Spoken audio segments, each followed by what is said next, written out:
Alors, c'est-à-dire, si je vous donne 2 à la 3 égale 8, si j'écris ça en log, eh bien, je pourrais dire que le log en base 2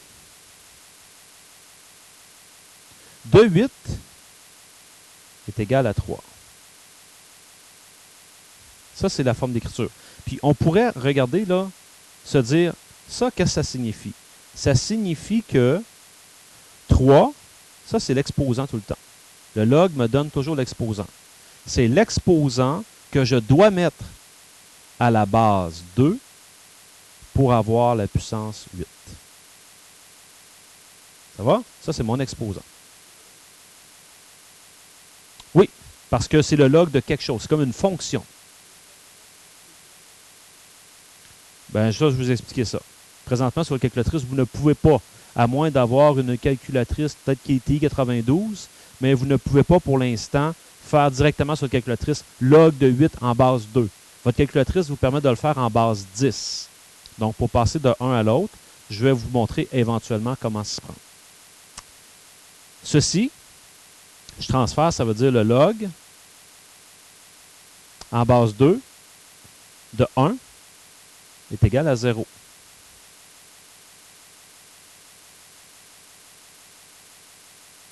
En fait, 0 est l'exposant à mettre à 2 pour obtenir 1. C'est vrai.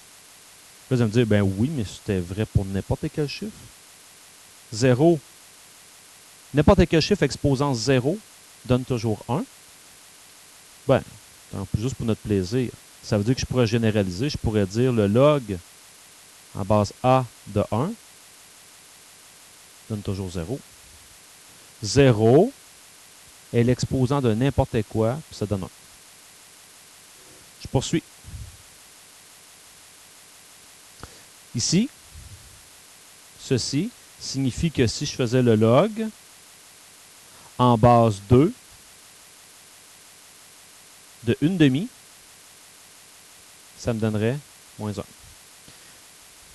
Puis quand vous regardez ça, vous voyez qu'il y a pas mal un lien avec les exposants. Là, je fais le chemin inverse. Vous allez voir qu'il y a des logiques qu'on respecte. Le log en base A de A égale 1. 1 étant l'exposant. Ça, c'est 1, c'est l'exposant qu'on doit mettre à la base A. Donc, ça signifie A à la 1 égale à A. Ça se tient.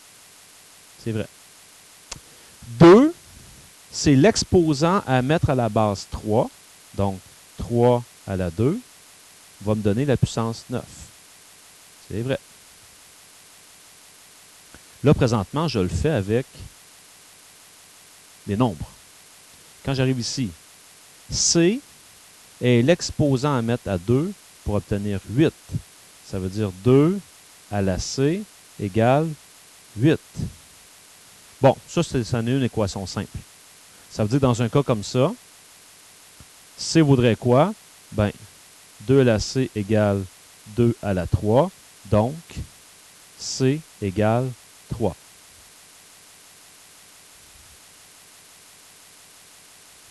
OK? C'est vos 3.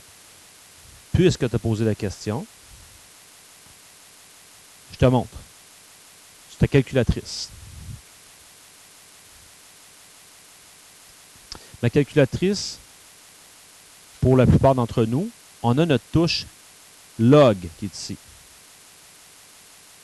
Notre calculatrice, la base qui est là, sous-entendu, c'est 10.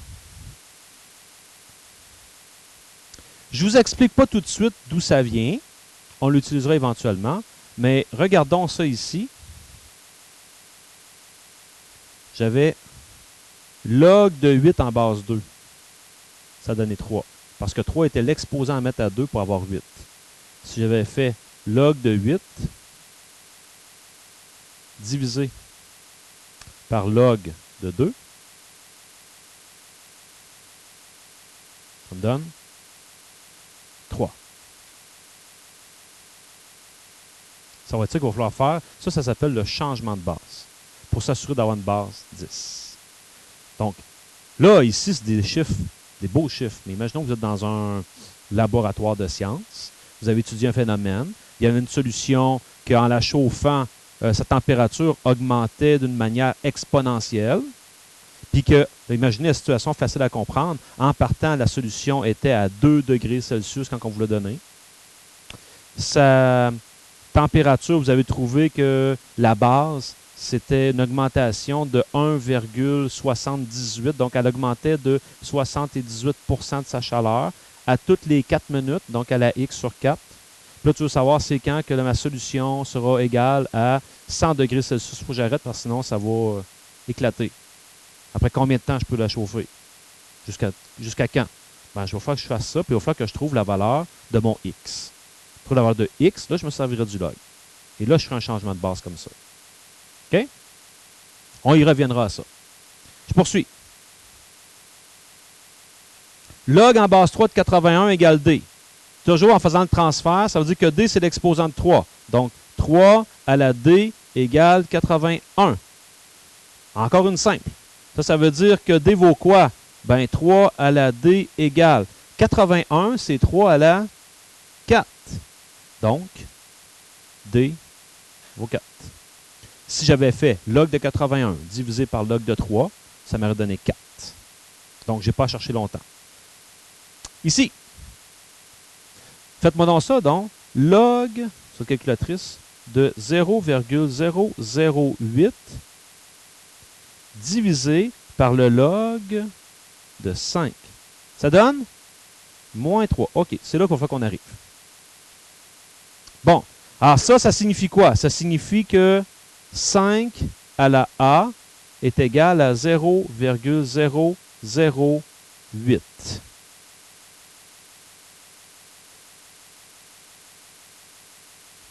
Donc, 5 à la A égale. Si on lit ça en mots, ça c'est 8 millièmes. 8 millièmes, c'est 1 sur 125. Donc, j'ai 5 à la A qui est égal à 1 sur 5 à la 3. Donc, 5 à la A égale 5 à la moins 3. Et donc, vous avez que A est égal à moins 3. C'est de là que ça venait. C'est merveilleux. On poursuit? Bien, ça veut dire, là, rapidement, que puisqu'on sait que dans la vie de tous les jours et que dans la plupart des problèmes, ça ne sera pas toujours simple comme ça ici, bien, rapidement, on va peut-être se mettre à fonctionner de cette manière-là, que ça nous donne directement la réponse, au lieu d'avoir à faire ceci. Bien sûr, ça ici ne nécessitait pas la part de la calculatrice. Alors qu'ici, ça me prend la calculatrice. Mais ça me permet de solutionner quand même. Je poursuis. Log en base 16 de racine de 2 égale B. Ça ici, ça signifie que 16 exposant B est égal à racine de 2.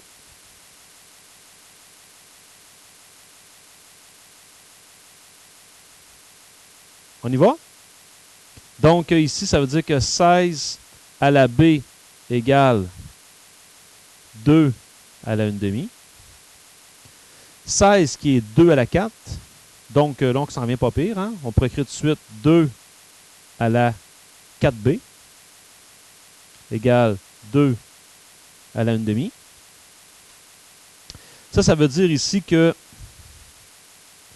4B est égal à 1/2.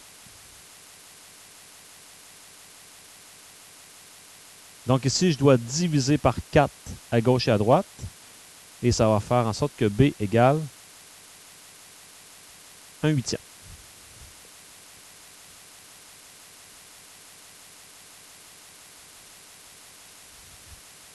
Le suivant. Point d'interrogation, ça va, je peux poursuivre. Le suivant. 1/2 est l'exposant à mettre à A pour obtenir 3. A à la 1/2 égale 3. Puis là, j'ai entendu quelqu'un qui a dit « Ah, je me souviens qu'à la 1/2, c'est la racine carrée. » Donc, ça va être quoi le nombre qui est là? Ça va être 9. C'est la racine carrée de 9 qui donne 3. Et si je veux voir ça ici, ben, comment je pourrais faire pour trouver la valeur? Ben, j'ai A à la 1/2 égale 3. Ben, je veux me débarrasser de mon 1/2. Ben, je sais que j'ai le droit de faire à la 2. À la 2. Parce que je multiplie, ça fait A. Puis ça ici, ça fait 9. OK. On poursuit. Attention aux bases 10 et E. On a vu que le nombre E était possible.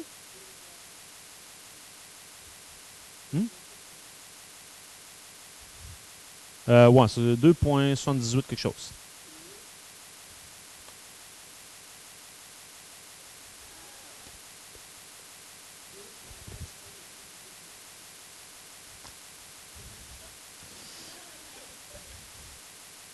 Donc ici, ça, on peut comprendre que c'est la même chose. Vous savez, en maths, des fois, il y a des valeurs qui ne sont pas écrites, mais c'est sous-entendu.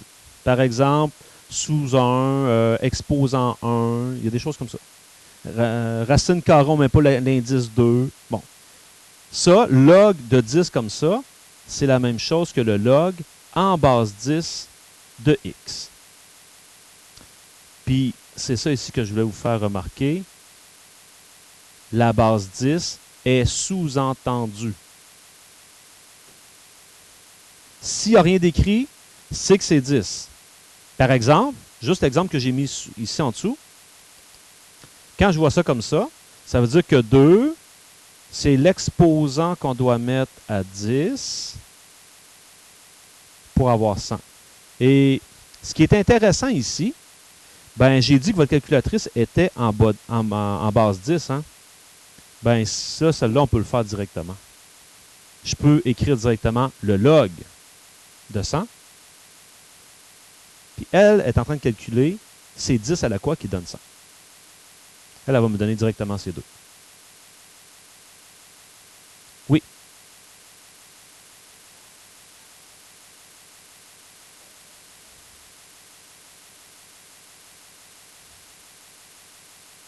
Ben ici, j'aurais pu faire log de 100 divisé par le log de 10, parce que ma base c'était 10, c'était pas 2. Pardon? Oui. Oui. Mais ici, là, tu m'amènes quelque chose d'intéressant. Ça me fait penser que, mettons quelqu'un qui m'aurait dit, ouais, mais si je me fie à ce qu'on a fait tout à l'heure, tu nous as montré, hein, rapidement, que pour calculer une affaire comme ça, changement de base, tu fais log de 0,8 divisé par log de 5, ça donne ta réponse. C'est ce que j'ai fait aussi, je vous ai fait faire directement sur votre calculatrice. Donc, je divise le log de lui par le log de la base. Si j'applique ce principe-là ici, vous allez dire, c'est pas très pratique parce que ça me le donne directement, mais on peut réaliser quelque chose. Ici, là, si j'avais fait le log de 100 divisé par le log de 10, hein, parce que ma base, sous-entendu, c'était 10. Mais c'est complètement inutile d'écrire ça. Parce que si je sais que c'est 1, cette affaire-là, une autre règle. Le log en base A de A, c'est égal à quoi, cette affaire-là? 1, c'est le seul exposant à mettre à A pour obtenir A. C'est logique, ça se tient. Donc, quand j'arrive ici, quel est l'exposant à mettre à ma base 10 pour obtenir 10? C'est 1. Donc, ça veut dire que quand je suis en base 10, je divise automatiquement par 1. C'est pour ça que ma calculatrice peut me le faire directement. OK. Là, j'ajoute de l'information, mais on va repasser là-dessus. Faites-vous-en pas. Hélène. Ben, Hélène, OK, things you do make me crazy about you, une affaire de même. Personne connaît Rock Voisine? Tu connais pas? tu manques pas grand-chose. Make me crazy about you. OK. ln de x, ben, c'est le log naturel. Puis le log naturel, ben, c'est comme si, au lieu d'écrire le log en base e de x, ben, le log en base e, ça s'exprime comme étant ln.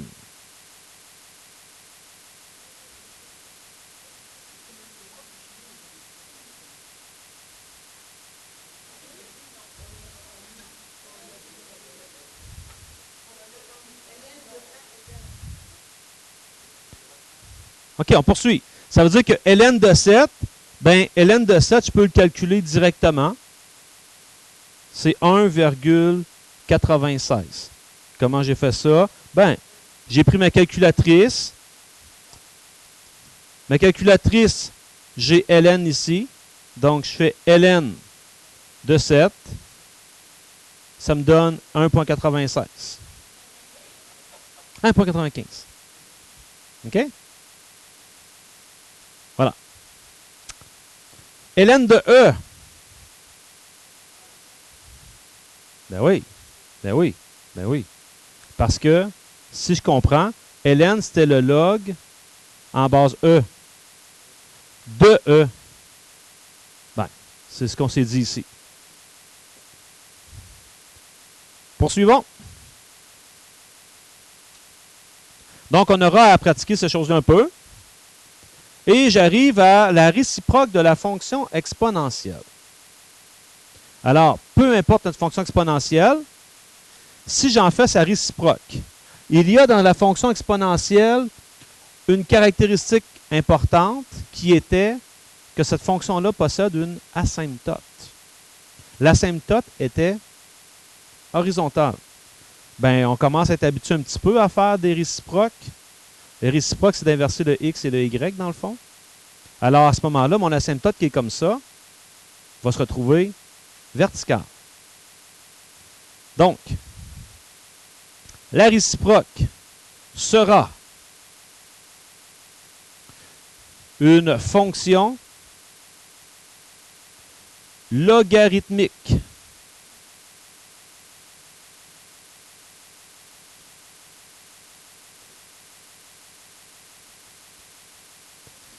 et j'ajoute une petite étoile. Ce qu'on vient de se dire, l'asymptote horizontale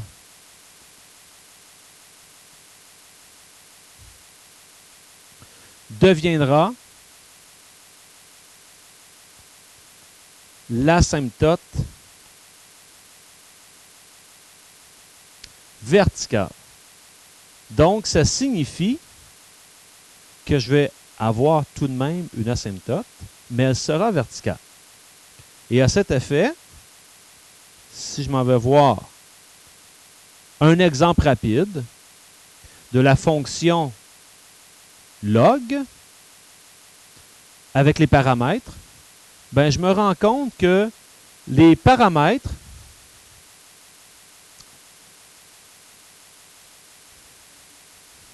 j'ai mes paramètres. Je joue avec mon paramètre K, il ne se passe rien parce que je ne l'ai pas mis dans ma fonction. Mais mon paramètre H,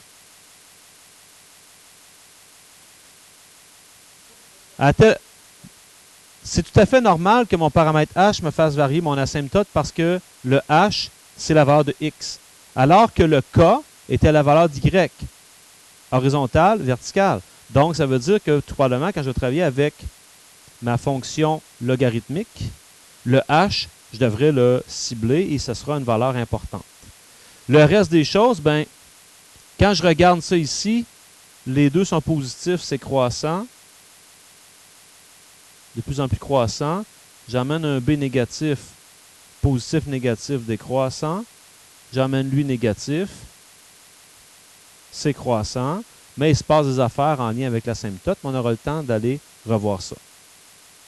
Ah, yes, parce que c'est sûr que c'est les mêmes propriétés, puisque je l'ai dit, c'est simplement la fonction, on pourrait dire la fonction inverse de l'exponentiation. Donc, les propriétés demeurent. Exemple. Faire la réciproque. Faire la réciproque, c'est quoi? C'est d'inverser x et y. Donc ici, je me retrouverai avec la fonction x égale 4 fois 3 à la y plus 1 moins 2. Donc, tu nous proposes de faire plus 2, puis après ça, de diviser par 4. Merveilleux. Parce que là, l'idée, c'est que je vais aller réisoler y. Donc, ça fait x plus 2. Si vous me permettez, je vais tout de suite faire diviser par 4 égale 3 à la y plus 1.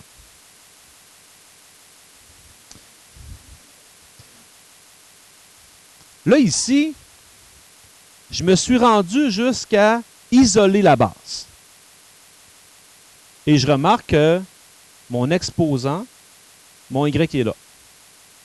La seule façon rendue là, pour aller chercher la valeur de l'exposant, c'est de passer en log. Parce que le log me donne la valeur d'exposant. Voilà. Donc, ça veut dire ici, ça s'écrit comme ceci. Comme on a fait tantôt. Le log, en base 3, de x plus 2 sur 4 va me donner mon exposant qui est y plus 1.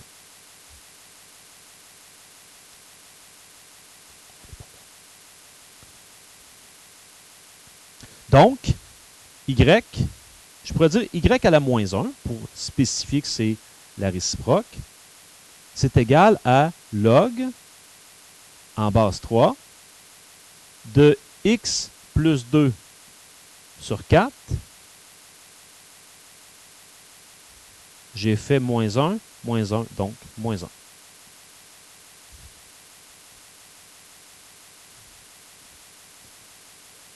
1. C'est presque tout. Je vais vous montrer quelque chose. Pardon? Non, ben, on n'a pas calculé ça, mais je vais vous faire réaliser une affaire. La fonction log, elle est la forme suivante. F de x égale a de log. Ici, j'ai une base. À l'intérieur du log, on a b x moins h plus k. Ça, c'est la forme de la fonction log. Ce sont les mêmes paramètres, placés à peu près de la même manière. Donc, ce que je vais faire, juste pour faire réaliser une affaire, je vais l'écrire sous la bonne forme. C'est-à-dire, je vais reprendre celle-là, puis je vais les réécrire sous la bonne forme. Log, en base 3, de. Si je veux que x soit ça, je dois factoriser le b. Quel est le b ici? 1 quart. 1 quart.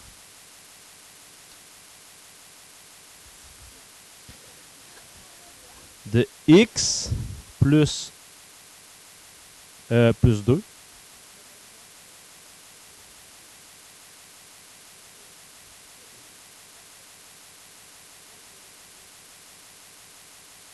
Regardez là, regardez. Ça là, c'est x quart plus 2 sur 4. Donc si je sors un quart, de manière ou d'une autre, là, moi des fois, je m'accrochais un peu, je le faisais, je n'étais pas sûr. J'essaie de voir le chemin inverse, voir si j'étais correct. 1 quart fois x, x sur 4. 1 quart fois 2, 2 sur 4. Donc, on est correct. Quand je sors un quart, c'est comme si je divise par un quart. OK? Ouais. C'est là que je vais vous emmener. Moins 1. Et qu'est-ce qui se passait? Ici, je vais l'écrire de cette couleur-là. Ici, au départ, j'avais k égale moins 2. C'était mon asymptote horizontale. Donc, en faisant la réciproque, je dois me retrouver avec une asymptote verticale. Et elle est ici à h égale moins 2. Oui.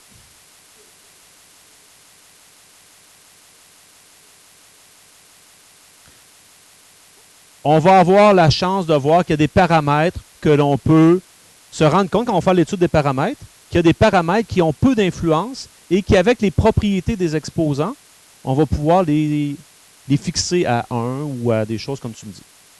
OK? Bon. Il y a plusieurs propriétés des logarithmes. J'en vois quelques-unes avec vous aujourd'hui. On poursuivra au prochain cours. Première propriété.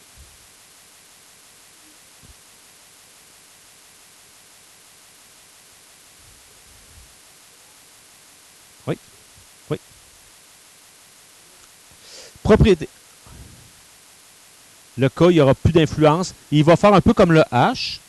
Le H, tu te souviens, dans l'exponentiel, il ne faisait rien comme effet. Il faisait juste faire ça. C'est qu'on pouvait, par la propriété, l'éliminer. Le K, on pourra faire la même affaire.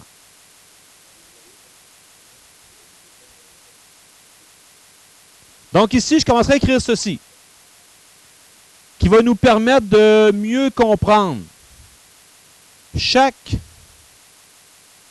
propriété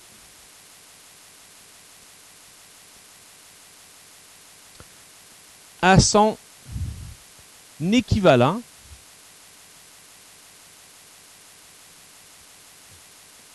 en propriété des exposants.